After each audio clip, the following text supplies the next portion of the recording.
Kajian malam hari ini kita akan membahas tentang jalan yang lurus. Ihdinas syiratal mustaqim. Bapak Ibu, senantiasa setiap sholat saya yakin pasti bacaan ini dibaca karena ini bagian dari rukun sholat.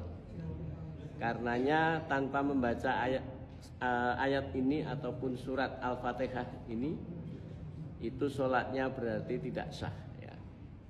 Nah, ada satu pertanyaan, kenapa Allah itu memberikan sebuah bagian surat ini menjadi yang harus selalu dimohonkan pada Allah, selalu dibacakan oleh kita saat sholat? Karena ternyata memang surat Al-Fatihah itu surat yang luar biasa ya. Sesuatu yang ada di dalam isi ayat-ayatnya ini semuanya merupakan satu hal yang sangat dibutuhkan sekali bagi manusia. Nah, hari ini saya hanya khususkan tentang surat Al-Fatihah ayat 6 ya. Ihdinas syiratal mustaqim itu ada di posisi ayat 6. Di dalam terjemahan ya, Ihdinas syiratal mustaqim artinya bahwa ya Allah, tunjukkanlah kepada kami ya, jalan yang lurus. Syiratal mustaqim oleh beberapa ahli tafsir, para mufassir gitu. Salah satu yang saya baca ada beberapa, diantaranya adalah dari Ibnu Katsir, dari Jalalain, itu dari berbagai macam mufassir itu satu kata sepakat tidak ada yang berbeda.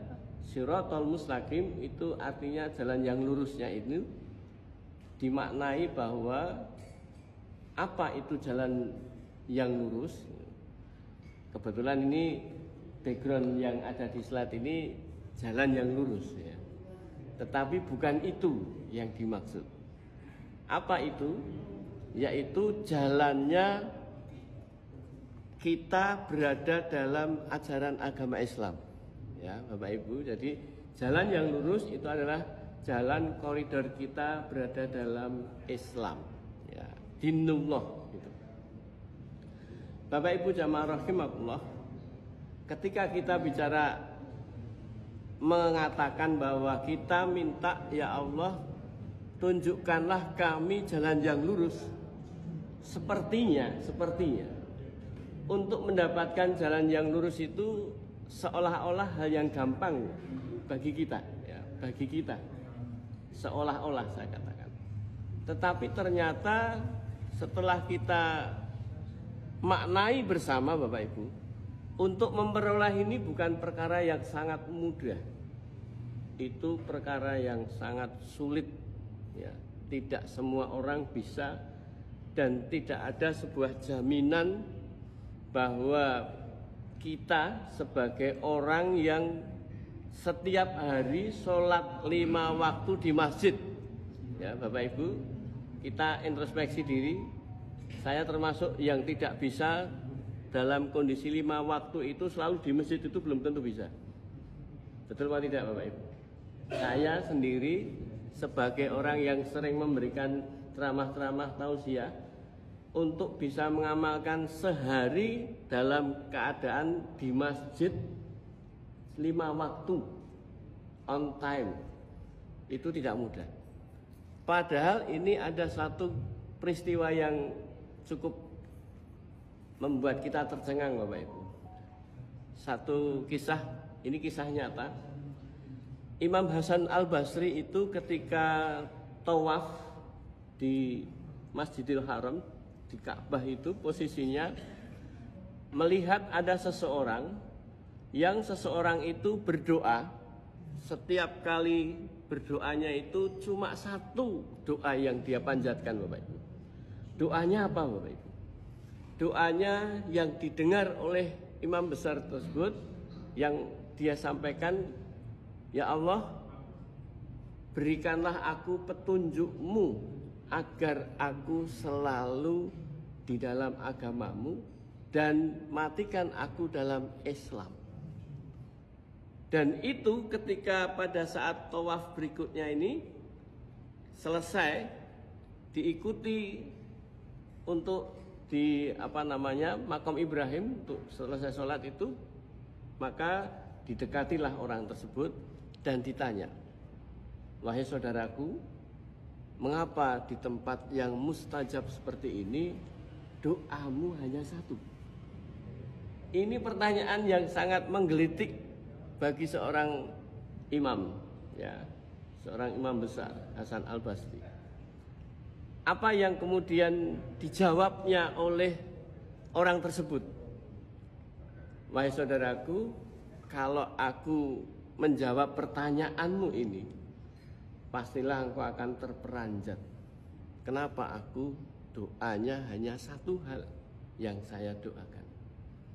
Cobalah saya akan menyampaikan itu kepada Anda, kata orang tersebut.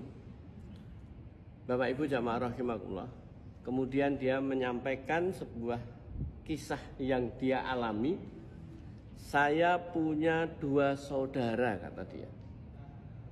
2 saudara ini adalah ahli ibadah, yang ahli ibadah ini nggak main-main. Terima kasih.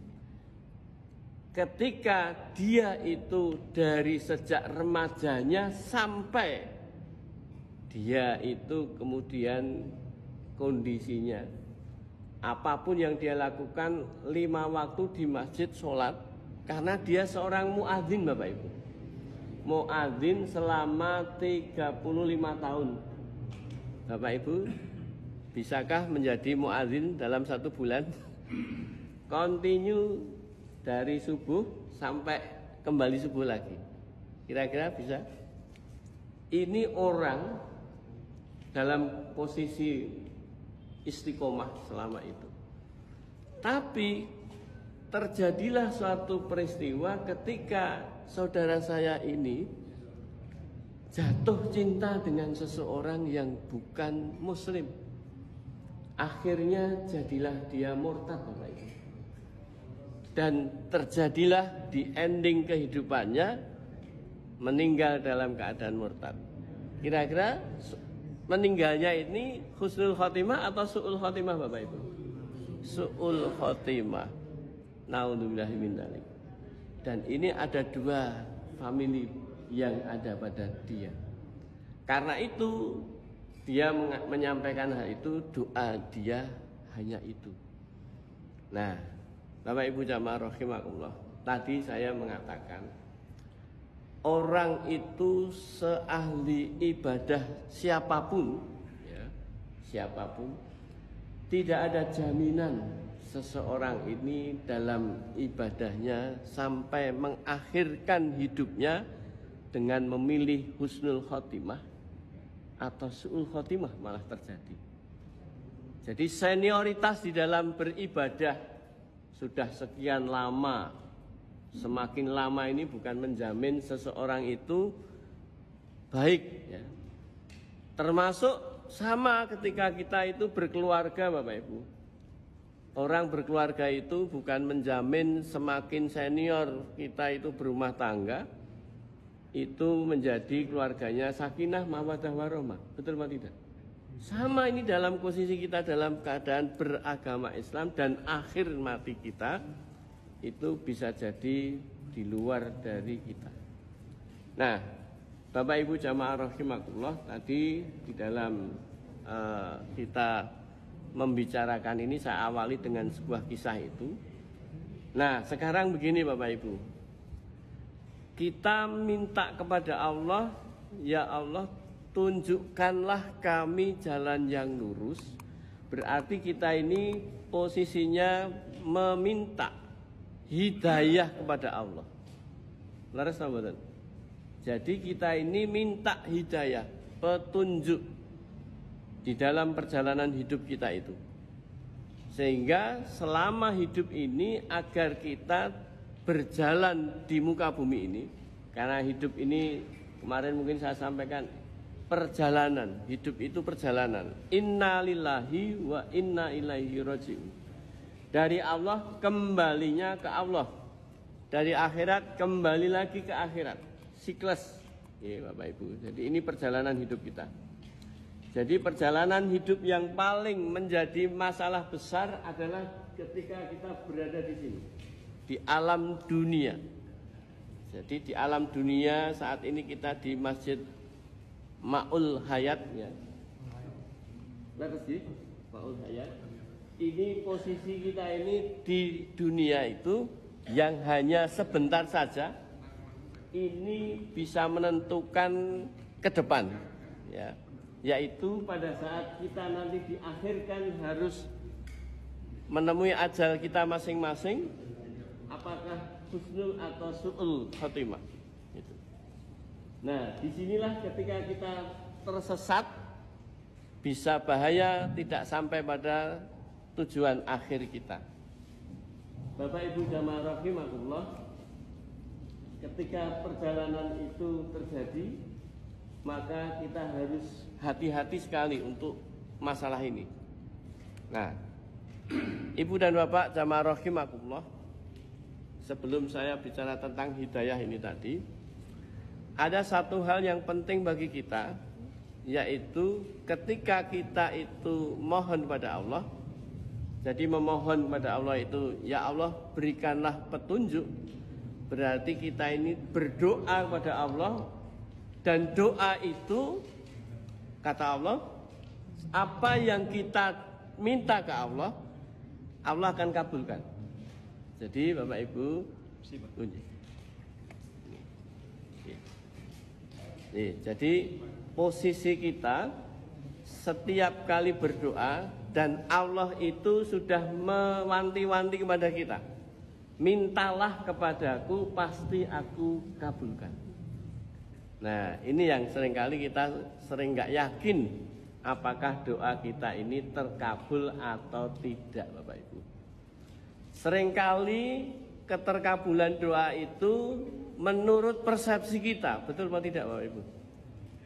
Coba Bapak Ibu buka Quran yang kalau ada di HP masing-masing, Quran surat Al-Fajr ayat 15 dan ayat 16. Ada yang bisa bantu buka dan coba dibaca. Quran surat Al-Fajr ayat, maaf, Al-Fajr. Ya betul, Al-Fajr 15 dan 16. Bisa ketemu Pak Sofyan? Al-Fajr surat keberapa ya? Kalau urutannya saya nggak hafal. Berapa Pak? Bisa ketemu? Al-Fajr gimana? 15, 16. Iya 15 dan 16. Coba dibaca Bapak. Nama artinya.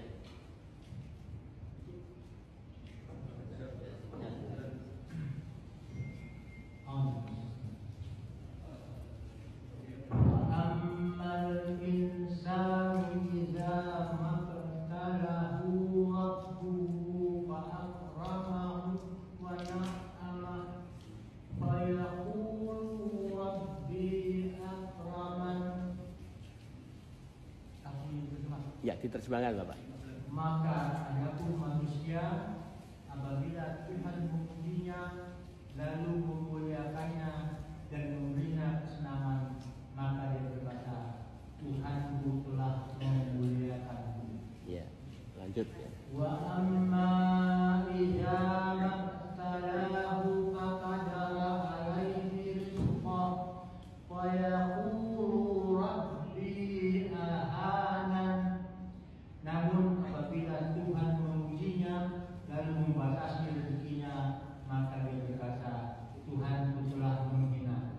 Ya, ini kalau kita perhatikan dari apa yang dibaca Pak Sofyan ini, bahwa di Quran surat Al-Fajr ayat 15 dan 16 ini Allah menjelaskan pada kita bahwa manusia itu sering mempersepsikan apa yang dinamakan karunia Allah dalam bentuk apa-apa yang diberikan ini atas karena doa-doa yang terkabulkan tadi, ketika dia mendapatkan rizki yang dalam posisi lancar jaya begitu, diberikan kemudahan-kemudahan duniawi, dia mempersepsikan diri bahwa Allah sedang sayang dengan aku. Biasanya Bapak, jadi kalau aku mendapatkan kemudahan, pendapatannya tambah banyak, aku sehat, keluargaku sehat, semua serba menyenangkan, ini Allah sedang berbaik-baik dengan saya. Apapun yang ku minta dikabulkan oleh Allah.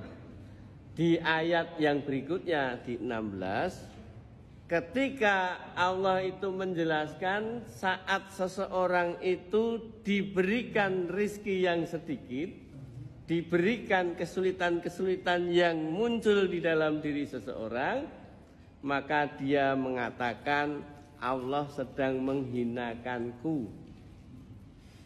Bapak Ibu, ini yang seringkali kita salah di dalam memahami itu. Coba Pak Sofyan sekarang dibuka Quran surat Al-An'am ayat 44. Al-Quran Al-An'am ayat 44. Jadi ini untuk menjawab sesuatu yang kaitannya dengan Al-Fajr 15 dan 16 tadi. Monggo. Sudah ketemu, Pak? Oh iya, Al-An'am. Surat ke berapa, Pak? Yang Al-An'am itu? 6 ya. Ayat 44, Bapak. Dibaca juga artinya ya.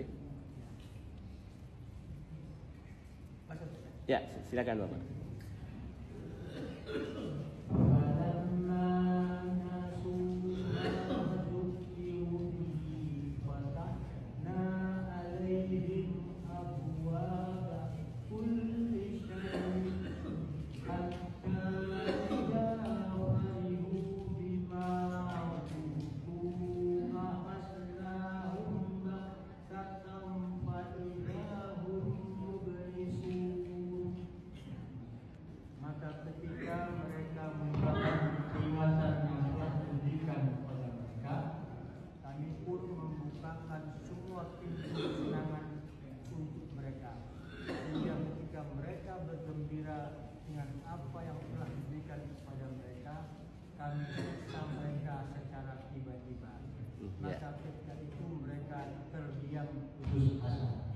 Iya, baik Pak Sofyan.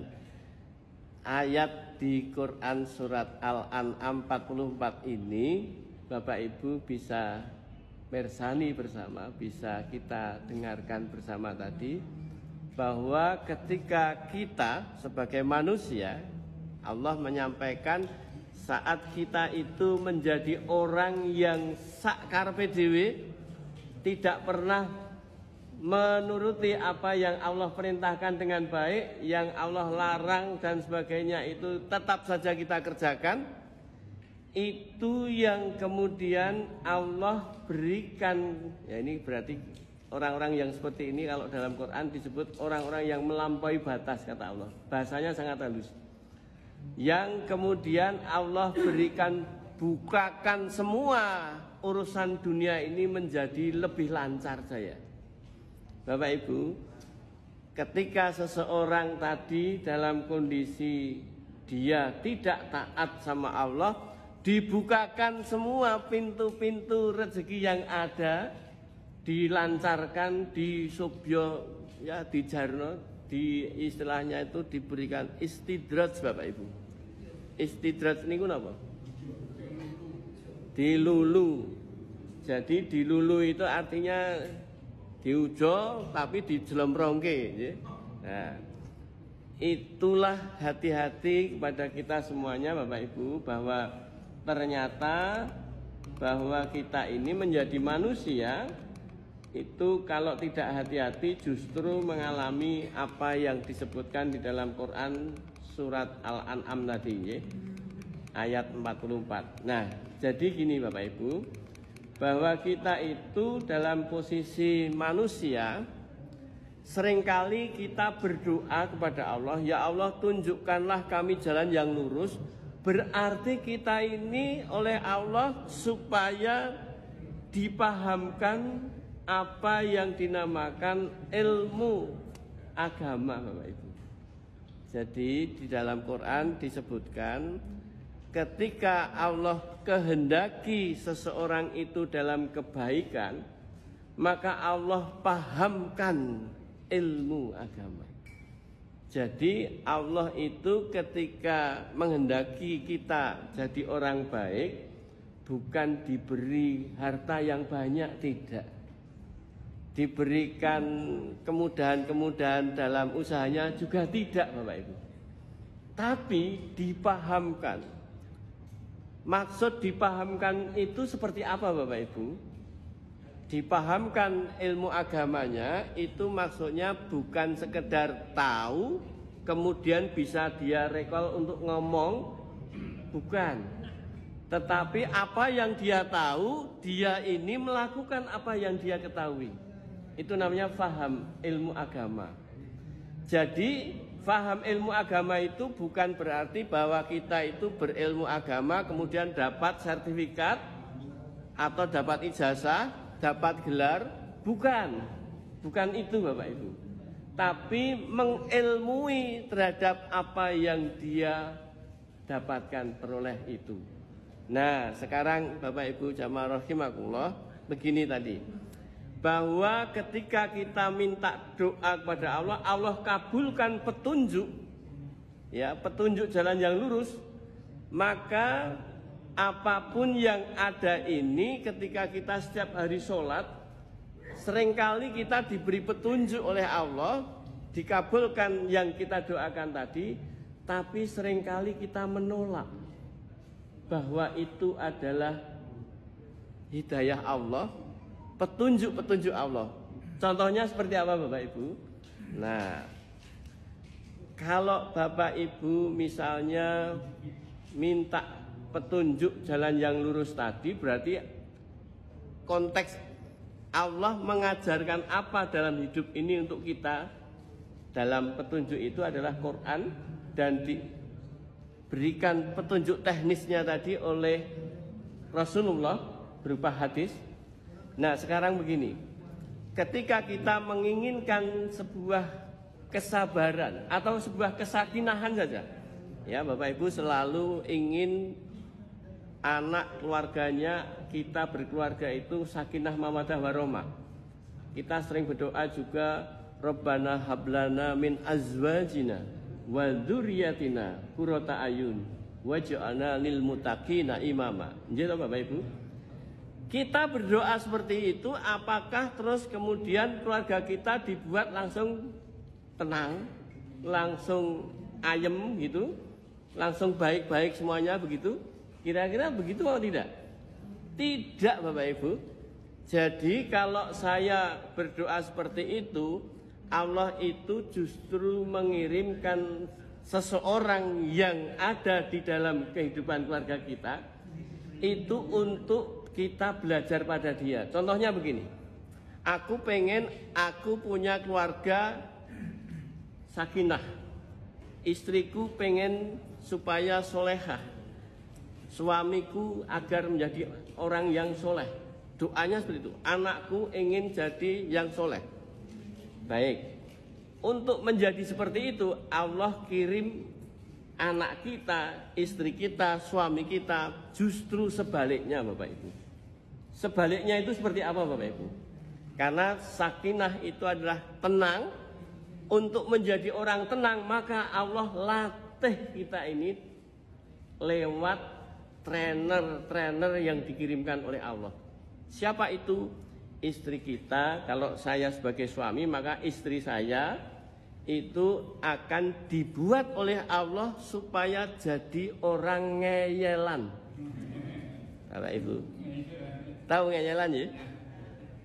Orang sing angel dikandani. Nah, yang kedua, anak-anak saya bukan terus jadi nak tak kandani manut. Jadi anak yang kritis sama orang tuanya nak dikongkon ragek ndang menyat. Pakai semoyan. Semoyan itu apa? Menunda, ya. Itu dalam keadaan begitu Bapak Ibu, kita bisa nggak merespon itu dengan baik? Ini sebetulnya adalah hidayah-hidayah Allah yang Allah kirimkan lewat bagaimana selama ini kita mohon tadi. Ihdinas siratal mustaqim, bahwa kita minta jalan yang lurus. Tunjukkanlah kami jalan yang lurus. Ini Allah berikan petunjuk. Kabulkan permintaan kita lewat bagaimana kita belajar sabar menghadapi pasangan kita, sabar menghadapi anak turun kita. Nah, Bapak Ibu, coba persani ayat yang kita doa tadi, Rabbana hablana min azwajina, ya. Lalu ada kata yang di situ qurrata ayun. Qurrata ayun itu orang mengartikan bahwa dipandang mata menyejukkan. Leres betul. Jadi anak itu anak yang dipandang menyejukkan. Istri, suami yang dipandang menyejukkan kita. Itu artinya membuat kita tenang. Qurrata ayun itu kata yang berasal dari kata qurrata ain. Qurrata ain itu apa Bapak Ibu? Qurrata ain itu adalah bulu mata unta yang Allah karuniakan dengan nama qurrata ain. Jadi qurrata ain itu adalah bulu mata yang lembut ketika unta itu berada di padang pasir. Maka pada saat itu ada badai, berhamburan pasir ke sana kemari, maka mata dari unta tadi tidak keliliben, tidak terkena debu pasir, sehingga dia tenang jalan di padang pasir. Nah, coba bayangkan ini, yang namanya padang pasir itu sesuatu yang sangat keras kehidupannya. Unta bisa melewati sekalipun itu ada badai dan dia tenang. Nah, itulah yang namanya ketenangan, kesakinahan, kemutmainahan. Itu menandakan bahwa ada apapun goncangan yang ada di sekitar kita, kita tetap tenang Bapak Ibu.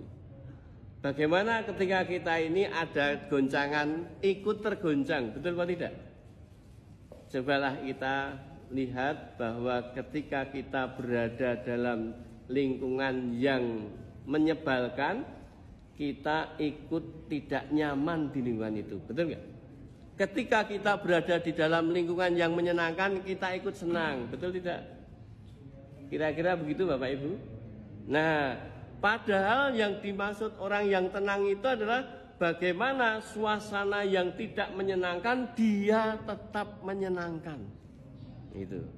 Makanya tadi ketika seseorang itu ihdinas siratal mustaqim lalu dikirim pasangannya itu adalah menyebalkan, Bapak Ibu, ketika kita memandang seseorang, mendengar seseorang yang menyebalkan, rasanya seperti apa Pak, Bu? Betul tidak? Nyamankah itu? Kenapa demikian? Ketidaknyamanan itu terjadi karena kita ini menjadi orang masih mengandalkan indrawi kita Bapak Ibu. Indrawi kita. Maka indrawi kita ini ternyata tidak memahami apa yang namanya Allah memberikan ajaran-ajaran kepada kita lewat Rasulullah, tidak kita pahami bersama. Nah, begini Bapak Ibu, ketika kita melihat atau mendengar, contohnya saja, ketika seorang wanita itu banyak bicara, katakanlah nyon sewu, cerewet, ngaten, usil, kita ternyata merespon dia dengan lebih usil lagi. Nah, karena apa? Karena yang kita dengar itu sama dengan hal yang terjadi gitu. Yang kita lihat sama dengan yang kita bukti dan fakta. Jadi Bapak Ibu, ketika Bapak Ibu masih menggunakan indrawi di dalam melihat, maka saya yakin petunjuk yang Allah berikan selalu banyak salah membaca.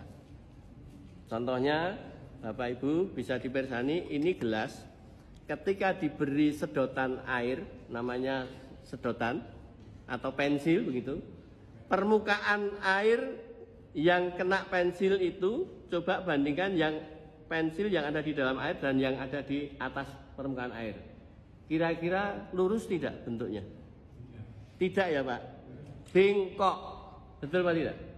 Pertanyaan, ini melihat benda fisik saja, mata masih melihat secara langsung, ternyata kita dikecoh oleh sebuah pensil belok dari tempatnya. Jadi gini, bergeser gini.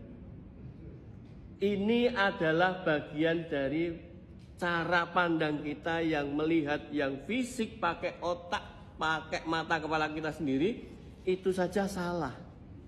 Tadi ada gambar jalan yang lurus, ujungnya meruncing, menyatu. Betulkah jalan itu meruncing, menyatu, kanan dan kirinya? Tidak.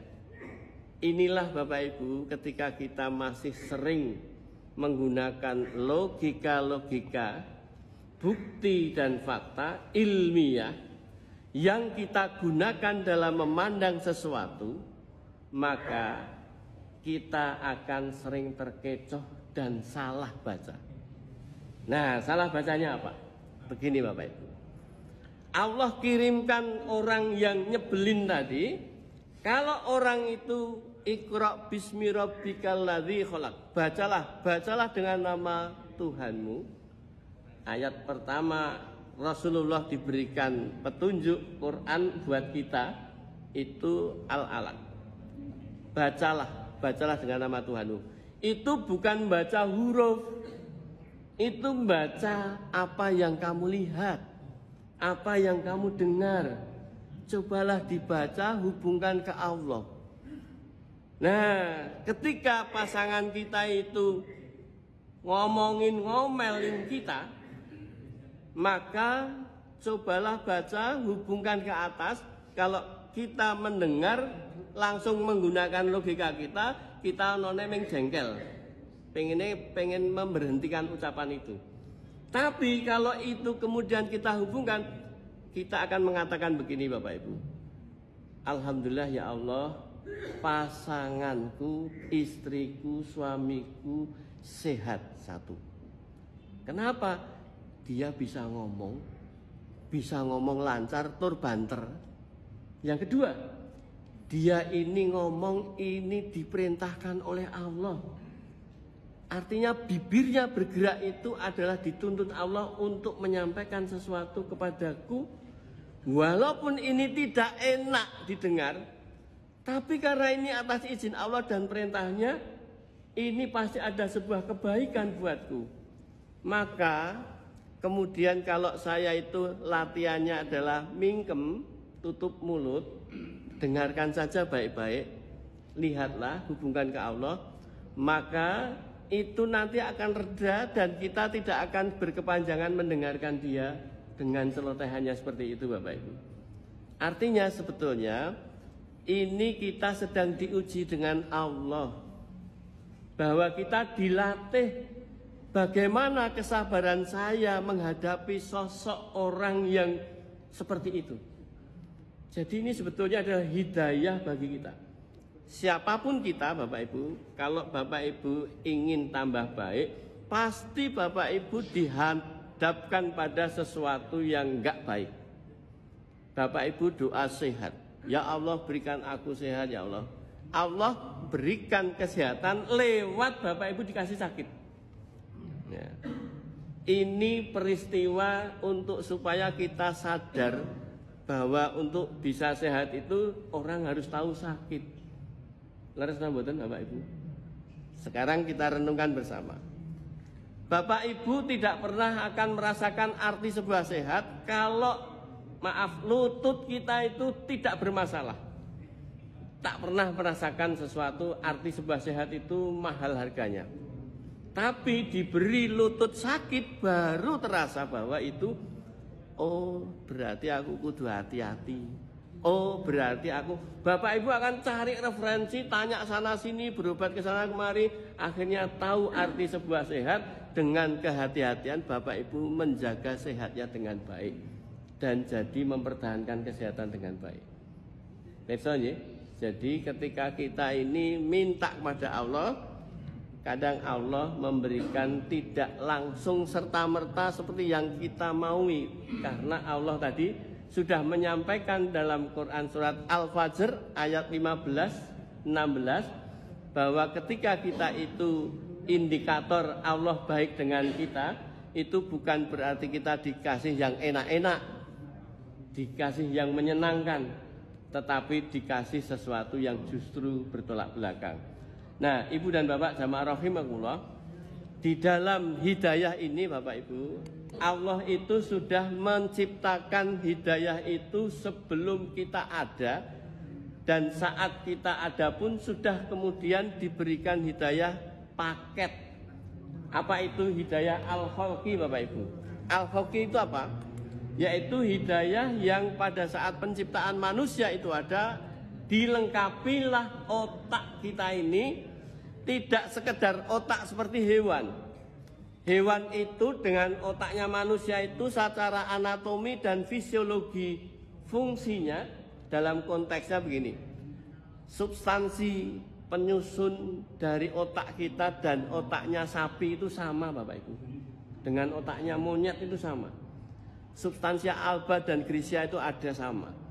Tapi mengapa otaknya hewan dan kita itu berbeda? Karena Allah berikan di dalam otak manusia itu al-khalqi, kemampuan untuk berpikir.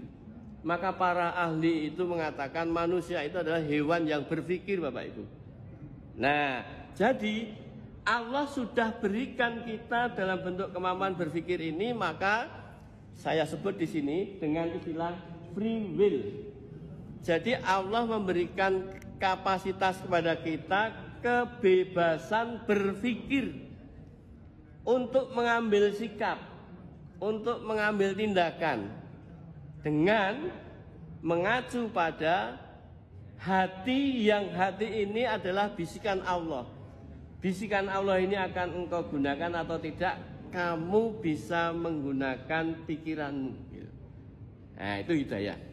Jadi ini hidayah yang melekat pada kita adalah kita punya otak, dan di dalam otak ini nanti dituntun oleh jiwa, yang jiwa inilah sebagai drivernya Bapak Ibu. Itu ada di Quran surat As-Sams ayat 8 Bapak Ibu. Fa'alhamaha fujuraha wa taqwaha. Allah ilhamkan di dalam jiwa kita itu kapasitas kemampuan berbuat fujur, berbuat fasik, berbuat jahat gitu. Ini disebut pertama, berarti ini dominasinya manusia itu di situ. Yang kedua adalah wa taqwaha, taat.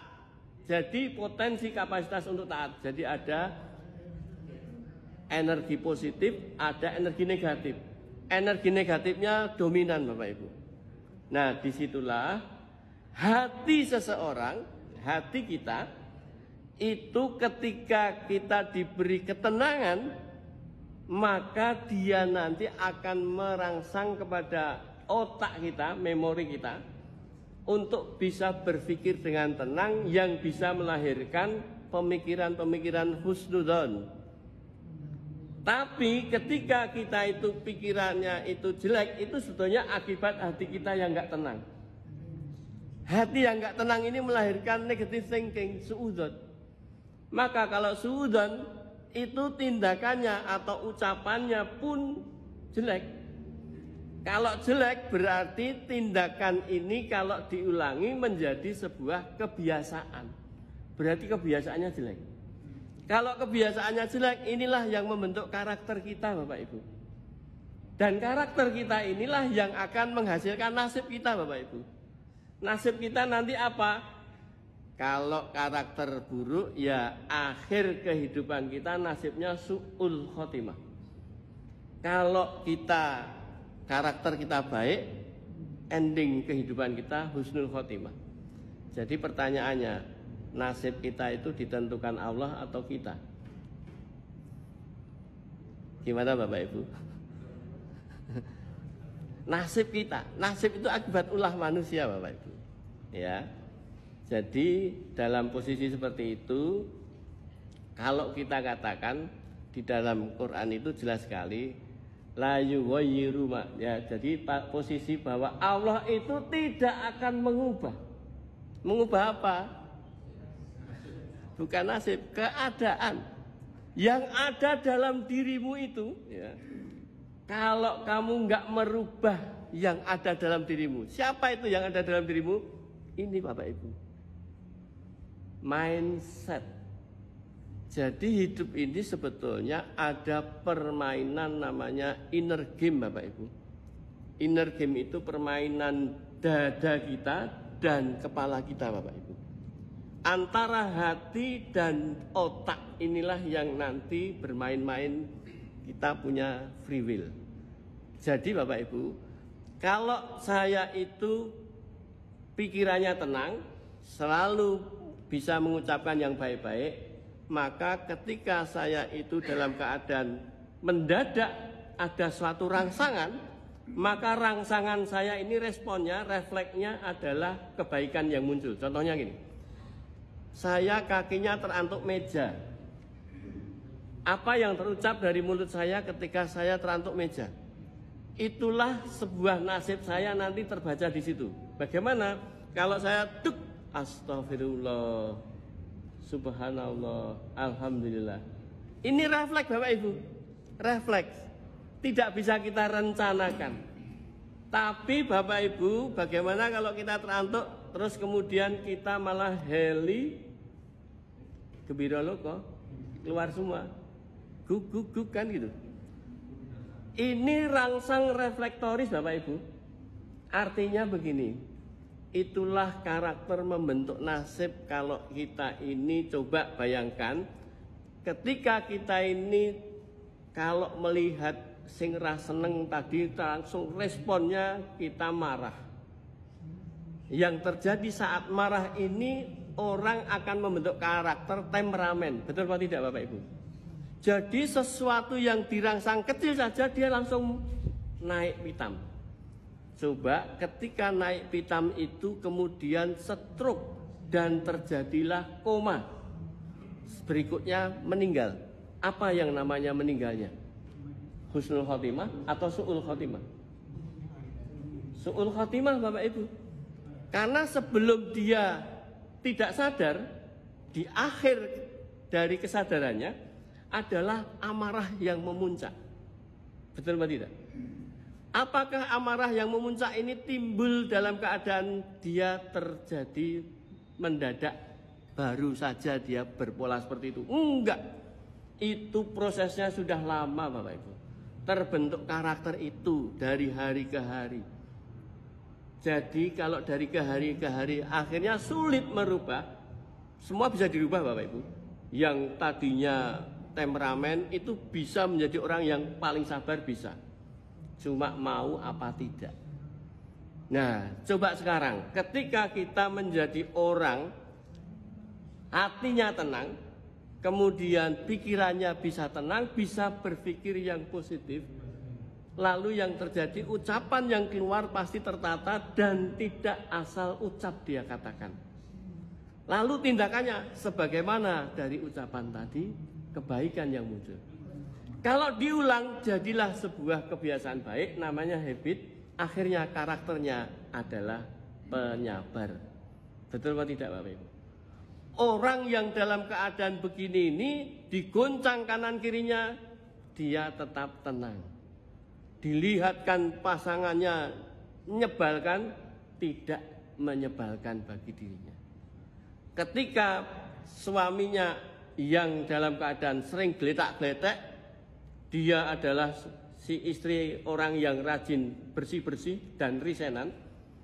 Melihat kayak gitu itu bukan marah, tapi malah justru alhamdulillah suamiku bagian dari tangan-tangan Allah membagikan kesempatan aku punya pahala. Untuk apa? Nyingkir ke anduk. Untuk apa? Tak jerenge ning gone. Ini pahala lewat suami kita yang jelek. Betul apa tidak? Ini pandangan sudut pandang pola berpikir kita yang ini tadi. Free will. Kebebasan berpikirmu pakai apa? Itu yang akan dimintakan pertanggungjawaban Bapak Ibu. Karena itu ketika kita bicara tentang hal ini Bapak Ibu, Allah itu sudah berikan hidayah semacam ini, mana yang akan kita gunakan. Nah yang berikutnya, yang kedua adalah hidayah al-irsyad Bapak Ibu. Al-irsyad itu seperti apa? Al-irsyad wa al-bayan itu adalah Allah memberikan hidayah berupa Quran lewat Rasulullah.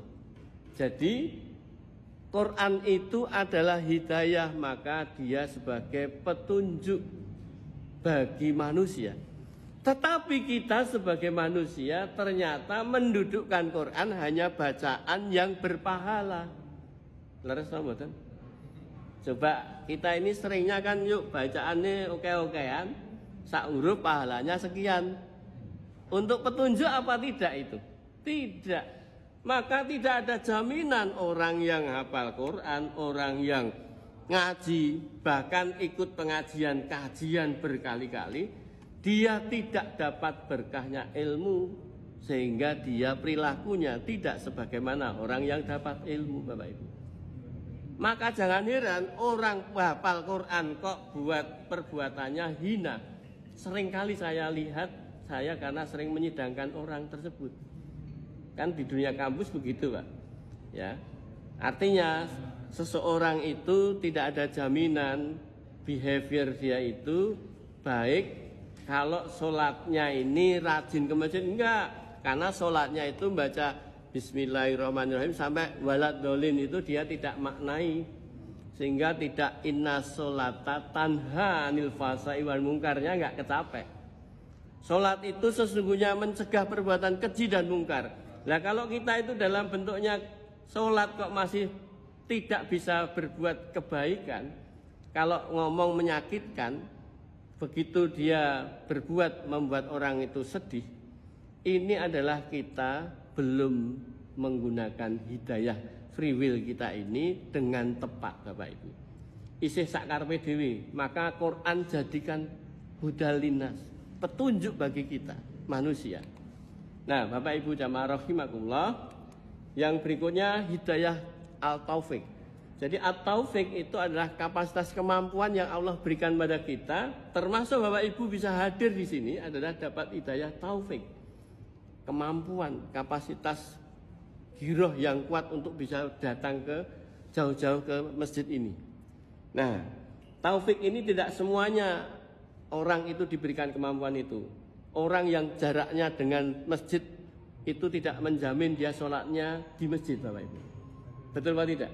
Orang yang rumahnya di Mekah belum tentu dia ke Masjidil Haram setiap saat. Ya.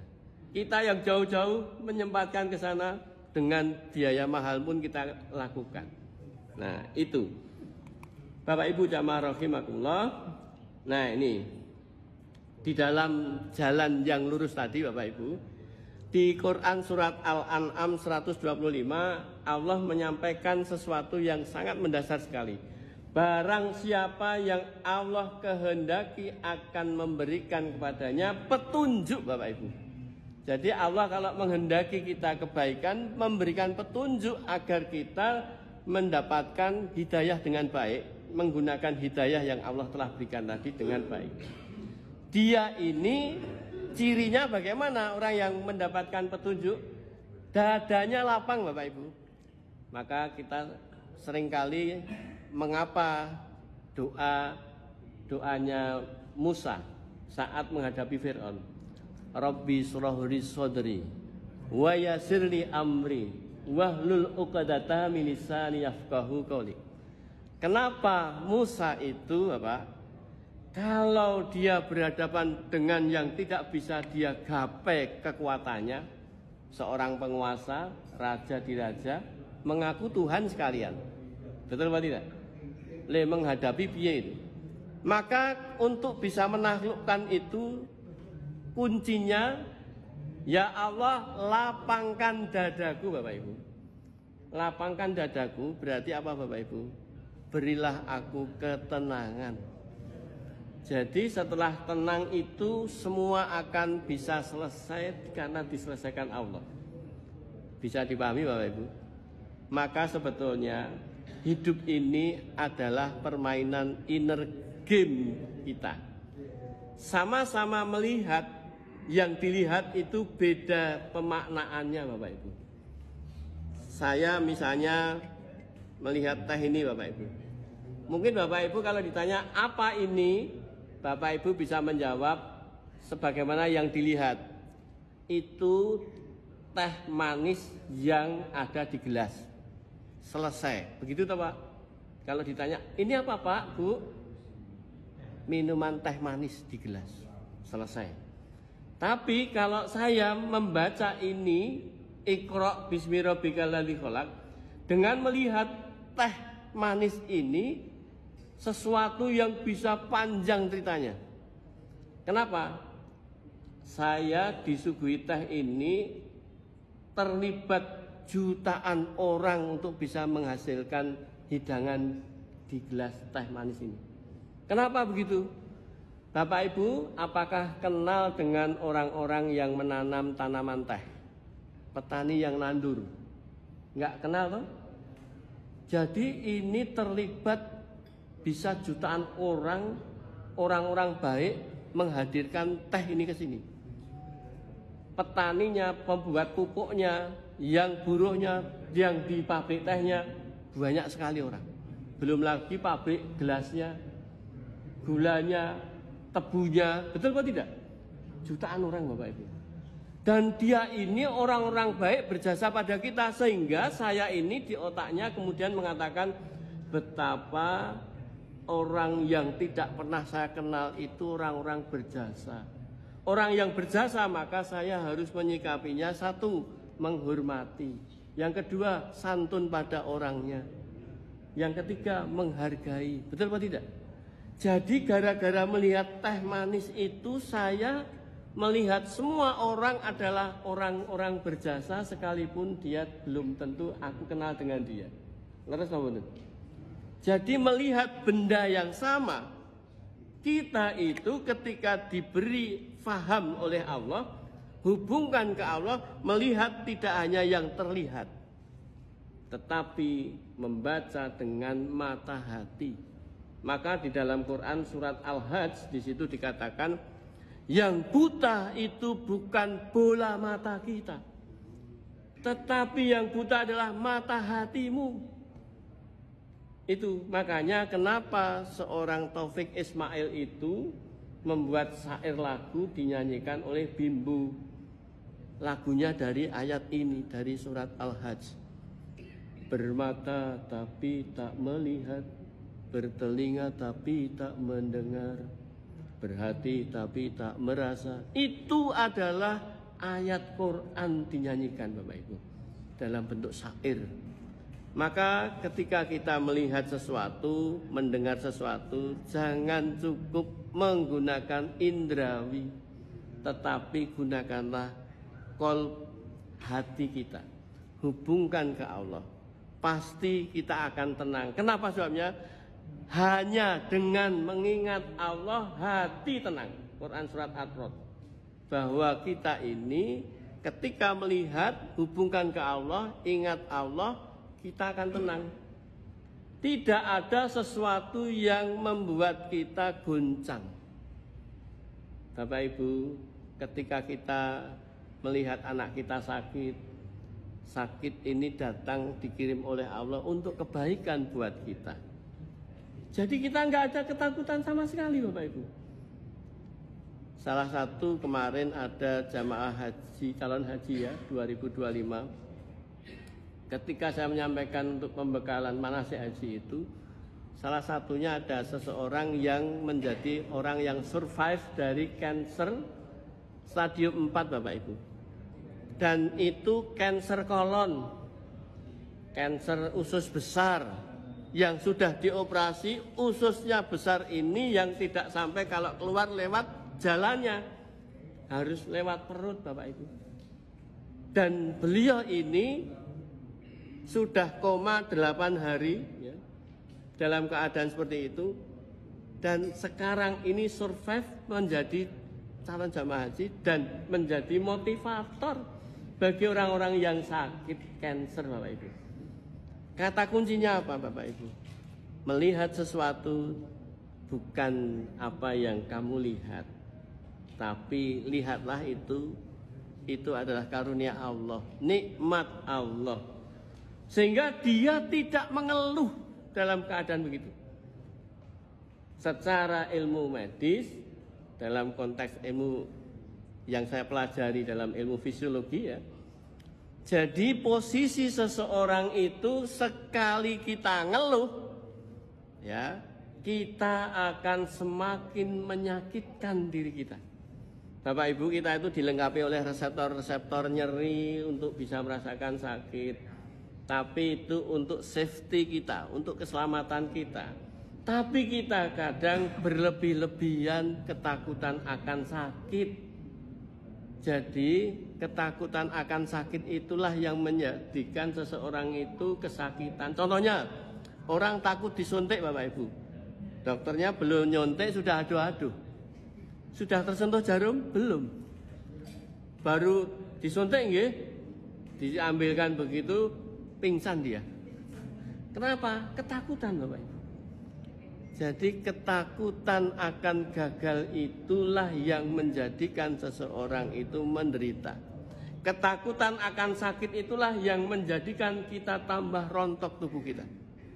Maka jangan pernah sekali-kali Bapak Ibu takut akan sesuatu yang menyakitkan. Tapi apa? Kembalikan bahwa apa yang hadir di hadapan kita itu adalah qadarullah. Qadarullah itu adalah ketetapan yang terbaik buat kita. Bapak Ibu, tadi belum saya singgung di situ. Kita itu hidup dalam dunia itu cuma ada 2 area Bapak Ibu. Area yang menguasai kita dan area yang kita kuasai.